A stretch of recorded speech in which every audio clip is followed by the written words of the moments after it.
What's up guys, Houndish here, and today it's been a dark day for Destiny 2. Well, maybe that's a bit extreme, maybe not. But of course Destiny 2 has been offline overnight for emergency maintenance due to a bug, which caused Bungie to accidentally delete a bunch of triumphs, seals and tracking data in the game. But they say they have a fix, so we'll cover what's happening there, as Bungie do give a timeline for when hopefully this issue will be resolved. But also in the video today we'll discuss some additional changes to the game this week, including updates to rewards, XP boosts and more. And then moving away from the disastrous mid-season patch launch, Bungie have some extra insights on Lightfall, loadouts, updates to mods, combat mechanics, and we've got a bunch more to cover in the video. So as always guys, I hope you enjoy this one and find it useful. If you do, a rating below really does help us out, but now let's get into it. And so initially, yesterday, Destiny 2 got a new hotfix. But following that update, players realized that a bunch of triumphs had been reset or lost. And that includes those that are required for various titles in the game. And so for a lot of players, where seal triumphs were lost, we actually lost access to the titles themselves, which naturally and pretty immediately caused some frustration for players.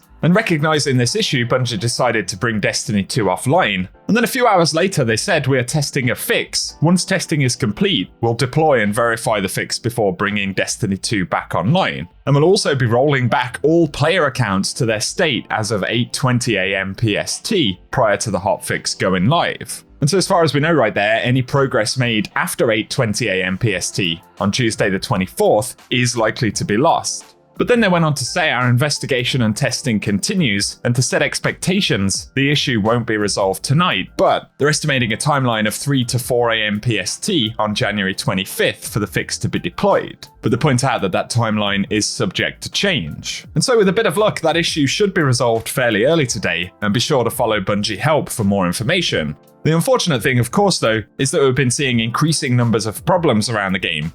Whether it's server performance, issues like this that cause rollbacks, which are reasonably rare. But you pair with that other recent reports of progression loss, and it's definitely not the ideal situation to be in heading into a new expansion. And it seems obvious as well that the technical state of the game is worsening in certain areas over time, right? There was a good analogy on Reddit. Someone said, Destiny's like an old car. Something classic, a bit old, mid-engine and probably Italian. When it works, it's amazing, but there's always something going wrong with it. And it's actually not a bad analogy right there at all.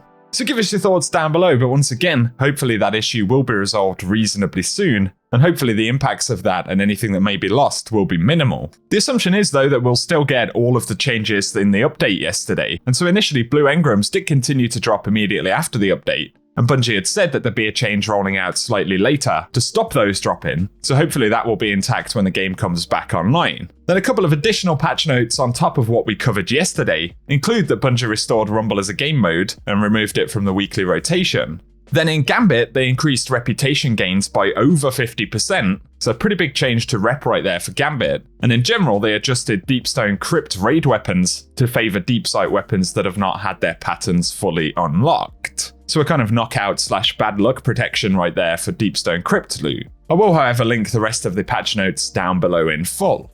And finally right here, Bungie Help said following the update last week, we're aware of an issue causing the next artifact unlock to incorrectly display 0 of 1 instead of expected XP progress. This is a visual only issue, and players are still able to earn additional artifact unlocks by earning XP. And so if yours is still saying that, just bear in mind it is a visual thing, and you should still be able to make progress. Up next though, earlier this week we got some additional details about Lightfall from Tim Clark at PC Gamer, and he was able to talk to a couple of Bungie developers about some of the upcoming changes. And so right here he asks a few questions, and initially there's a discussion about resilience, and he says, will Resilience's damage resistance scale work the same way in Lightfall?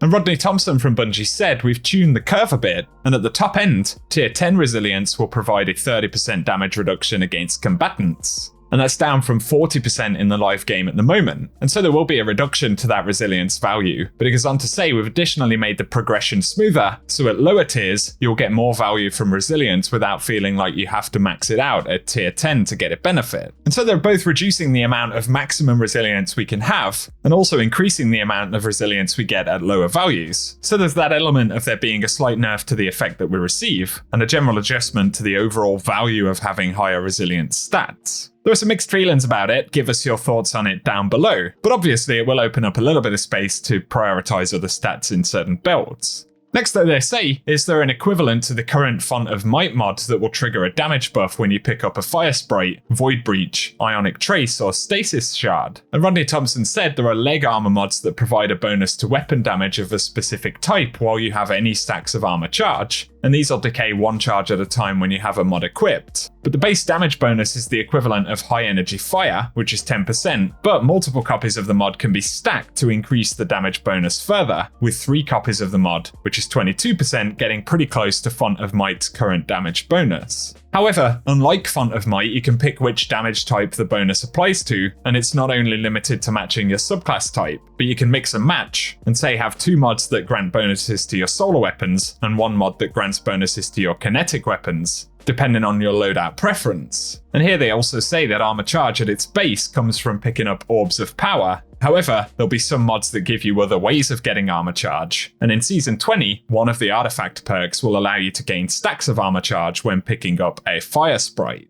And so some interesting extra insights into how armor charge will work here. And there's another question about whether armor mods that have passive effects see their changes decay at the same rate, or whether it will vary between mods. And Bungie say they will all be at the same rate, and having multiple mods that give passive benefits do not cause charges to fall off faster. So if you have a different passive benefit armor charge mod in every armor piece, you'll still only decay at 1 stack of armor charge every 10 seconds. Or that can be longer if you equip the time dilation mod, which extends the decay timer. They also ask whether the Fire Sprites, Traces, and Void Breaches all grant the same amount of ability energy, and they say they don't, and each of them is tuned for the damage type specifically. On top of this, they clarify that weapons that already trigger elemental effects, like Aegis Scepter, and how it slows and shatters, or Darcy causing Jolt, and whether they'll stun the corresponding champions when they apply those effects, and Thompson says yes, anything that creates one of the keyworded effects will work as a counter to champions weak to them. And so that's going to be a pretty cool change for weapons and interacting with champions. But here they talk a bit more about loadouts, and they say where weapons have different perk options, like a choice of magazines, can the loadout manager save these accordingly? And Xavier there says yes, weapon perk choices are saved via loadouts. They additionally ask though, whether loadouts will be able to include your ship, Sparrow, Emblem, Ghost, and Finishers. And Tyson Green says not at this time, but loadouts could expand to include some of those in the future, and he gives the example of Finishers there, obviously with that being tied more to the sandbox than something visual. That would definitely make sense. And they clarify as well that it will be 10 loadouts available per Guardian, as opposed to it being tied to the account. And the Destiny 2 team on Twitter also confirmed that we'll be able to unlock all 10 slots by progressing through the new Guardian rank system. So availability for these upgrades will be gameplay focused. And they say in the interview that they don't have plans to add more loadout slots just yet. And in terms of how long it could take to unlock all of them, Tyson Green from Bungie said loadout slots are unlocked by completing Guardian ranks. Any existing character who's completed the new Light experience will have most of those slots unlocked immediately, with additional slots unlocking at higher ranks. And so for the moment, quite a lot of flexibility with that loadout system. Also that clarification that it is going to be sandbox focused, as opposed to including things like ships. But of course there is that small possibility we could see it expand in the future. The final question from the interview though is a sandbox one, and they said you announced that the match game modifier is being removed from all high difficulty activities. So there's the question of what kind of activities will the modifier still be used in, and Tyson Green said it may show up in special activities in the future, where we want to deliberately tweak the gameplay in an unexpected direction. However, he says that there are no specific plans to do it at this time. And so a pretty insightful interview right there. And I'll link the article from Tim Clark down below if you want to check it out in full. As always though, give us your thoughts in the comment section. And we should add that in the TWAB last week, Bungie had said coming in Lightfall, we're doing a heavy weapon balance pass, adding some class 3.0 verbs to several exotics, tuning kinetic weapons, and adding a new perk to make kinetic weapons more valuable. But in post-Lightfall seasons, we'll be shipping some updates we're pretty chuffed about, including more substantial changes to weapon hipfire reticles, with the goal of exposing more information to specific weapon types. But additionally, a full auto melee setting, another set of craftable reprised raid weapons with an origin trait, similar to what we did with Deepstone Crypt in Season 19, and then regular seasonal and mid-season balance updates.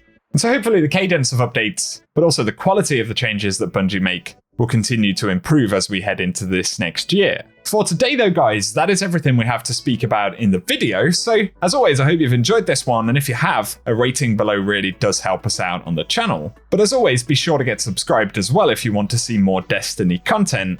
However, for today, I appreciate you all tuning in, and I will catch you guys very soon.